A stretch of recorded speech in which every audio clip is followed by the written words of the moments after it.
मित्रांनो नमस्कार. डिजिटल डीजी यूट्यूब चॅनलमध्ये तुमच्या सगळ्यांचं हार्दिक स्वागत आहे. मित्रांनो, शेतकरी बांधवांना शेती करत असताना शेतीसाठी पाणी असणं गरजेचं आहे. त्याचप्रमाणे शेतीसाठी पाणी असून देखील महत्त्वाचं नाही, ते पाणी शेतीला देण्यासाठी विजेची देखील आवश्यकता आहे. याच बाबीचे महत्त्व अधोरेखित करून शासनाने शेतकऱ्यांसाठी विहीर खोदकाम किंवा बोरवेल खोदकाम आणि याच बरोबरीने या विहीर किंवा बोरवेलसाठी एक 5 HP पंप देखील या ठिकाणी अनुदानामध्ये मिळणार आहे. विहीर खोदकाम, बोरवेल खोदकाम आणि 5 HP सोलर पंप म्हणजे सौर ऊर्जा पंप पॅनलसाठी अनुदान आता शेतकऱ्यांना मिळणार आहे. कोणते शेतकरी या योजनेसाठी पात्र असणार आहेत या संदर्भातील संपूर्ण माहिती आपण या व्हिडिओमध्ये जाणून घेणार आहोत. त्यामुळे व्हिडिओ शेवटपर्यंत नक्की बघा.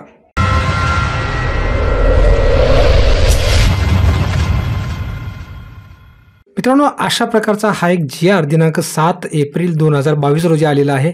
हा GR maharashtra.gov.in या वेबसाईटवर तुम्ही बघू शकता.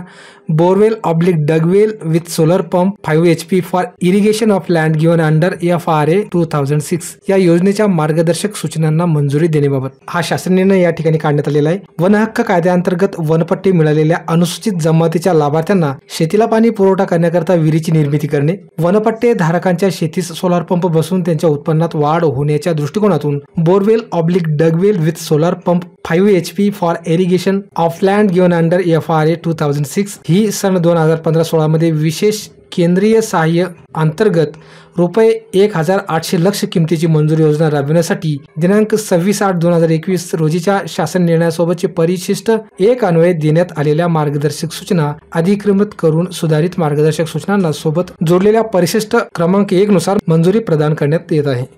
तर मित्रांनो, अशा प्रकारचा हा GR आहे. नवीन विहिरीची निर्मिती करणे, 5 HP सोलर पंप पॅनल सहित उभारणे इत्यादी योजनांसाठी या ठिकाणी अनुदान दिलं जाणार आहे.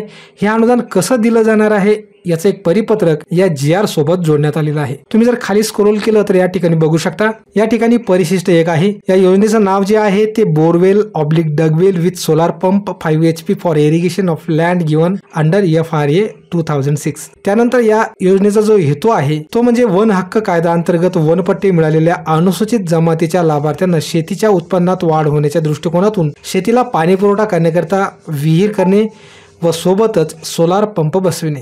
एकूण मंजूर निधी जो आहे तो आहे 1800 लक्ष. त्यानंतर 1 वर्ष इतका या योजनेचा कालावधी आहे.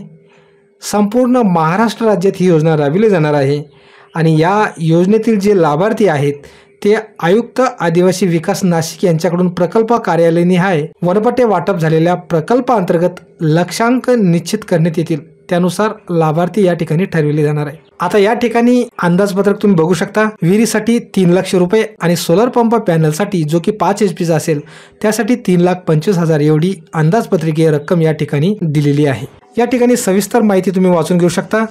अंमलबजावणीची जी यंत्रणा आहे ती विहिरीकरता संबंधित प्रकल्प अधिकारी, एकात्मिक आदिवासी विकास प्रकल्प व कृषी विभाग, त्याचप्रमाणे भूजल सर्वेक्षण आणि विकास यंत्रणा तसेच ग्रामीण पाणीपुरवठा व इतर शासकीय यंत्रणा या ठिकाणी अंमलबजावणी यंत्रणा म्हणून काम करणार आहेत. सोलर पंपकरिता सोलर पंप पॅनल 5 HP खरेदी विहित पद्धतीने आयुक्तालयाच्या स्तरावरून करण्यात येणार आहे. या योजनेचे नियंत्रण अधिकारी आहेत ते आहेत आयुक्त आदिवासी विकास नाशिक. योजना राबविण्याची जी कार्यपद्धती आहे, निधी वितरण कार्यपद्धती, आयुक्त आदिवासी विकास नाशिक हे संबंधित प्रकल्प अधिकारी यांना विहीर अनुदानाकरता निधीचे वाटप करतील. प्रकल्प अधिकारी संबंधित अंमलबजावणी यंत्रणेला टप्प्यानिहाय निधी वितरित करतील. तर या ठिकाणी ही जी योजना राबवण्याची कार्यपद्धती जी दिलेली आहे त्यासाठी एक समिती गठीत करण्यात आलेली आहे. आयुक्त आदिवासी विकास नाशिक अध्यक्ष आहेत. सर्व अपर आयुक्त आदिवासी विकास सदस्य राहतील. प्रकल्प अधिकारी कोणतेही 4, जिल्हा अधीक्षक कृषी अधिकारी नाशिक सदस्य असणार आहेत, तर जिल्हा भूजल सर्वेक्षण अधिकारी नाशिक हे देखील सदस्य असणार आहेत. प्रतिनिधी मेळा हे सदस्य असणार आहेत. सहाय्यक आयुक्त मुख्यालय केंद्रीय योजना सदस्य सचिव या ठिकाणी राहणार आहेत.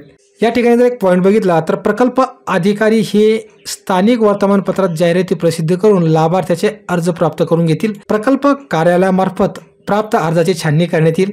याकरिता प्रकल्प कार्यालय स्तरावर पुढील प्रमाणे समितीचे गठन करण्यात येईल. तर मित्रांनो, एक बाब या ठिकाणी स्पष्ट आहे की हे जे अर्ज करायचे आहेत तर ते तुम्हाला प्रकल्प अधिकारी यांच्याकडे हे अर्ज सादर करायचे आहेत. त्यानंतर त्यांच्याकडे हे अर्ज गेल्यानंतर या अर्जाची शहानिशा केली जाईल.